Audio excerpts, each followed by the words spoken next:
Our organization is blessed with professional, knowledgeable, and skilled leadership. There are so many individuals who contribute to our mission on a daily basis.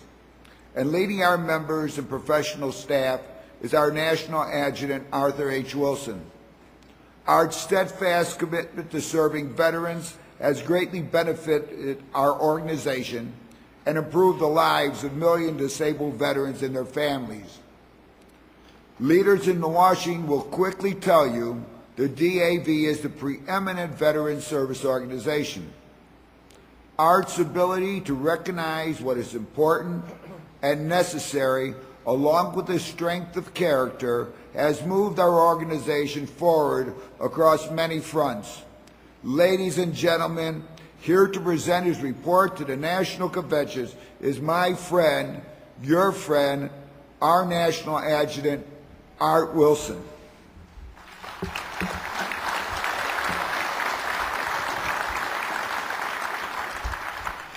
Thank you, Commander. Good afternoon, everyone. It's a pleasure to be with you once again, one more time. It's been a remarkable year for the DAV, thanks to you, our dedicated and loyal membership. I commend you for everything that you've done to make sure that we remain the very best service organization in the world, and I know that that has not been easy. These are very challenging times. Our nation's economy hasn't been hit this hard in decades, and far too many of our brave men and women have been wounded, killed, disabled in Iraq and Afghanistan. More and more disabled veterans and their loved ones are in serious need as our government struggles to meet all the demands placed upon it, both at home and abroad. But despite the fact that we have been faced with declining donations and ever-increasing costs, your DAV has never missed a beat. Not one of our programs of service to disabled veterans have been cut. Yes, we've tightened our belts, we've initiated savings, but our service has continued unabated. You did it.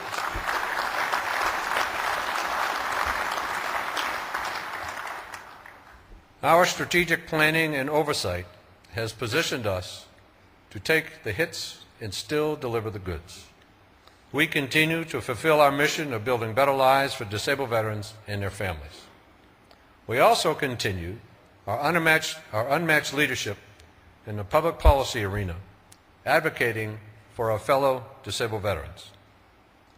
June 23rd was a great day for veterans and a proud day for DAV. I want to take just a minute to discuss this because you all have been part of this great success. That was the day that the House of Representatives voted 409-1 to approve the Veterans Health Care Budget Reform and Transparency Act. On August 7th,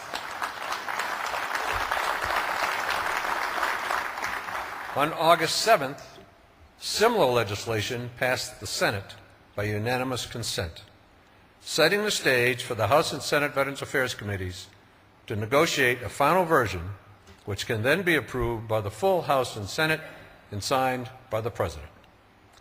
This historic legislation will ensure sufficient, timely, and predictable funding for VA healthcare system. It will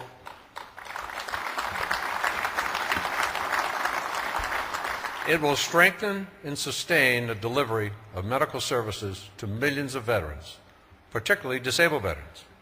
And I'm proud to say that this legislation was developed, proposed, and promoted by DAV as part of our Stand Up for Veterans initiative, and we have devoted significant time and resources to aid in its approval. The House also approved the Women's Veterans Healthcare Improvement Act, another bill that comes directly from DAV's Stand Up for Veterans initiative, and both of these bills have strong bipartisan support, and we expect to see President Obama signing them into law later this year.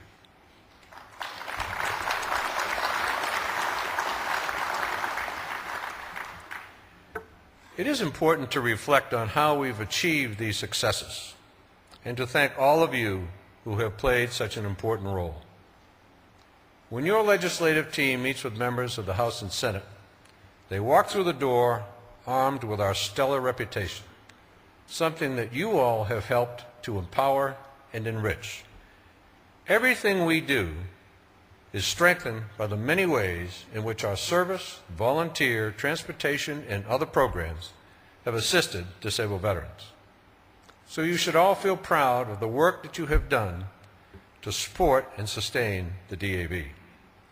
And if you're one of those thousands of our members who contacted members of Congress urging them to support DAV's legislative agenda, you know that you have played a vital role in helping us develop a broad and bipartisan coalition of supporters on Capitol Hill. I'm confident that there are many more good days to come and many more victories to come. For now, let me express my thanks, the thanks of your national organization for the work that you do and the commitment that you have made to improve the lives of disabled veterans and their families.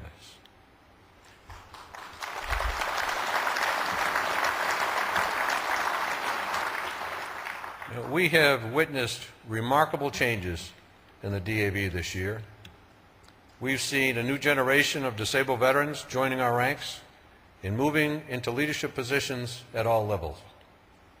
And speaking of membership, I'd like to thank all of our remarkable membership recruiters, including our National Service Officers and our Transition Service Officers, for their excellent dedication, which continues the growth of the DAV and helps to ensure that we reach our stated goals.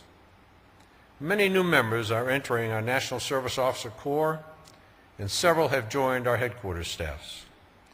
They are highly trained and extremely motivated, and they bring a new energy and renewed strength to the DAV that will last well into the 21st century.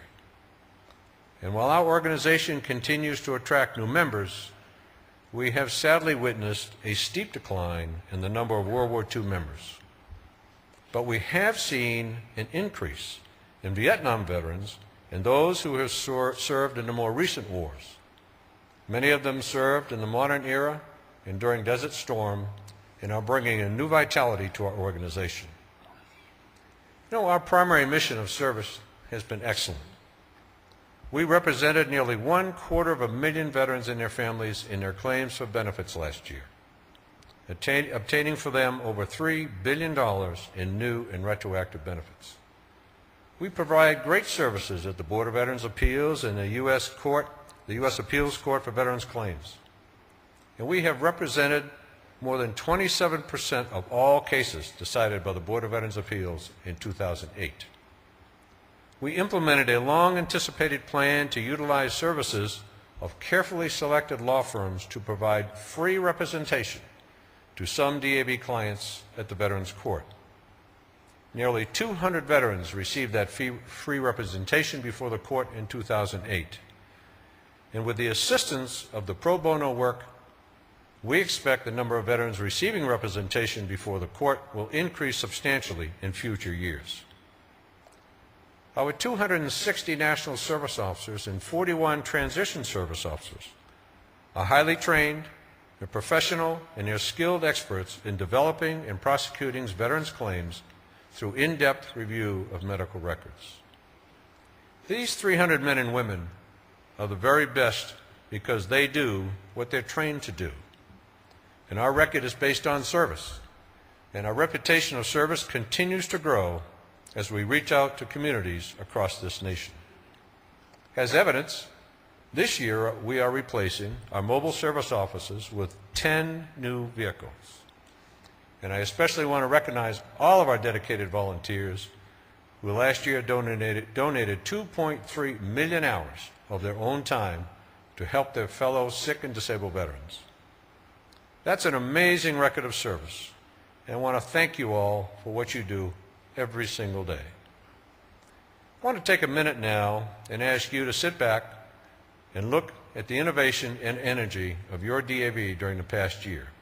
So join with me as we review the challenges and achievements of the DAV.